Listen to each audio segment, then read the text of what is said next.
What's up, guys? All right, today is a recap of day 8 of our road trip. And on day 8, I took another cheat meal. This one was actually one that was pretty much planned because we really like this restaurant every time we visit my wife's sister. So we wanted to go to it, and I wanted to be free to eat whatever I wanted. And unfortunately, it was kind of another cheat meal that went wrong.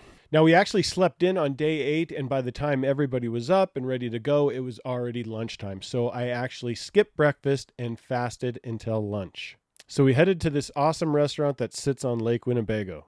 Guess what was on the menu? Nachos. So of course I decided I was going to have nachos. And then I decided I was going to have a cheeseburger, but I was going to do it a bunless cheeseburger, but I was going to go ahead and have the fries just because they didn't really have any vegetable substitutes that I was interested in.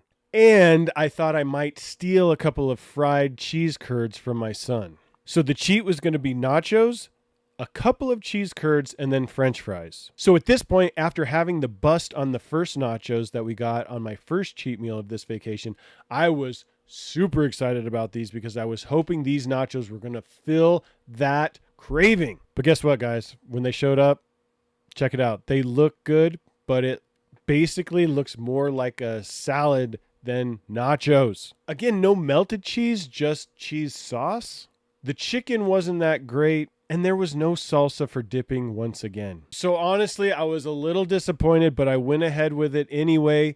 And the nachos were good, but they were not those nachos I was craving. Again, at this point, I was having feelings of regret because I'm like, why did I just feel like I wasted a cheat meal? I did not feel that craving like I had wanted. Let me tell you this, though. I ended up stealing a couple cheese curds from my son, and those were amazing. Those fried cheese curds were amazing. They were so good. Now, I did limit myself to only 2 or 3.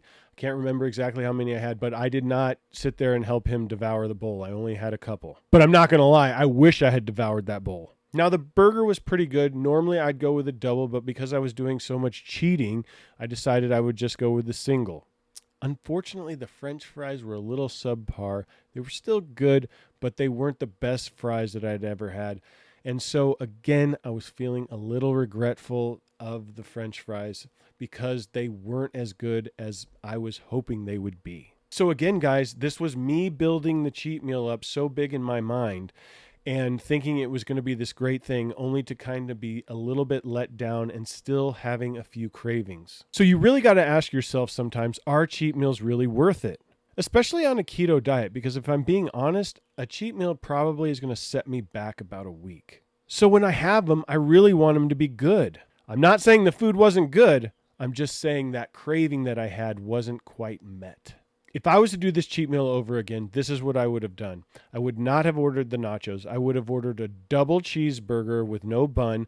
I would not have had the fries, but I would have gotten a big bowl of those fried cheese curds.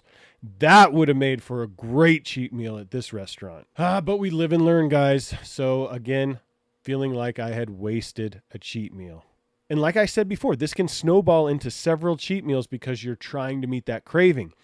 Now, this is it for my cheat meals on this trip. After lunch, the family hung out at the pool and just basically hung out all day.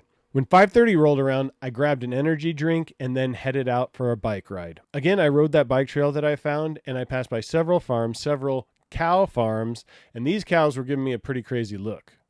But it was a great ride, and I ended up putting in 21 miles. By the time I got back from my ride, it was time for dinner, and I ended up having some brisket that my brother-in-law had made. And I could never pass up some good smoked brisket. Once again, I also had a couple of adult beverages, vodka and orange soda.